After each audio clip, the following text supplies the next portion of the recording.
So ngayon yung squid. Squid. Ganyan lang natin para masarap kainin. Para madaling Madaling yes. nguyain. Yes, ganyan lang kalalaki. Sabay-sabay na natin ang isang plus. Diba? Tapos, para mamaya-maya ang katapat dito, alam mo kung ano, masarap dito yung malamig na malamig. Pulutan yata ito pang pulutan. Oo, malamig na shake. Diba? Ngayon, Mark, lagyan natin ng salt Salt. and pepper. Yan, buksan mo isa. Pepper, right? And the salt.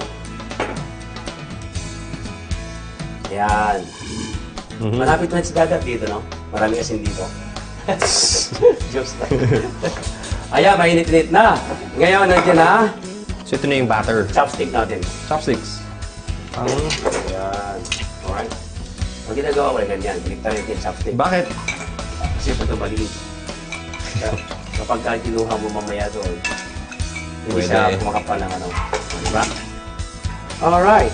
Lagyan So natin mga na. ilang, Ha? gano'ng karami yung flour dyan? Flour is about 1 cup. 2 lang. eggs. Then 2 eggs. And then tubig natin is about mga half cup. Alright. So ayan na. Lagyan ko na ito dito. Lapit ko para linis. Yan. Yan lang yan. O yung breadcrumbs. Okay, mamaya i-break ko. Ah. Another version yun. Yung sa hipon niya. O, di ba ang ganda? Nagpapap po. Ang ganda ng ano, batter. Ganda ng butter, di ba? Wow! What a nice! Ganda! Nakatatakam na naman kayo, no? So chef, pwedeng gawin yan sa tempura na batter? Yan, Yan mismo? pwede po. Luto na yan, Mark. Mabilis lang yan maluto, di ba? Kasi squid na yan, no? Di ba? Wow. Wow, look at that. Parang naramdaman ko. Ang ganda.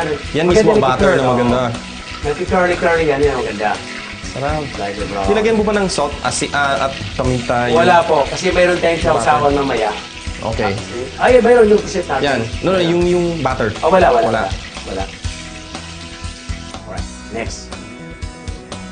Continue. Ito mahimik. So, yan. Huwag mo biglayin na ibig sabihin, pupuluin mo. Kasi pag pinupuno mo, siyempre hindi siya magpa-pop.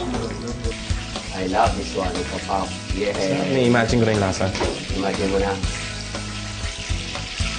Alright. Ang squid hindi dapat na sobrang luto. Dapat ma-brown lang yan. Okay na yan.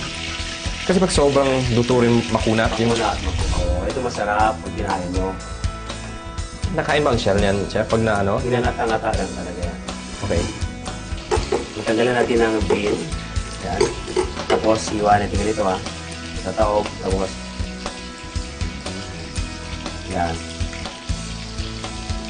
Tapos iwan din dito. Ooh, Oh, may design. may design. Para hindi hindi mag-curly. Curly. Ginagawa ko na to. Hop. Patuloy natin dyan. Hop. Huwag mo. Hindi maghaba na oh. 1. Kita mo? Marikulit dito. Yan ang technique dyan eh. Tapos, dito mo ngayon. 2. Hindi siya madunot. Hindi man. Hindi sa madunod. Oo, di ba? Okay. Last one. Oh. Ngayon, fry din natin. Alright. Okay.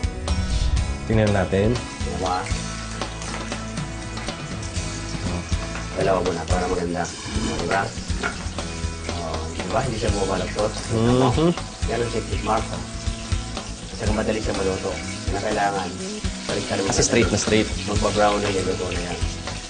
Okay, di ba? What a nice, di ba? Oh, nice. Ang ganda!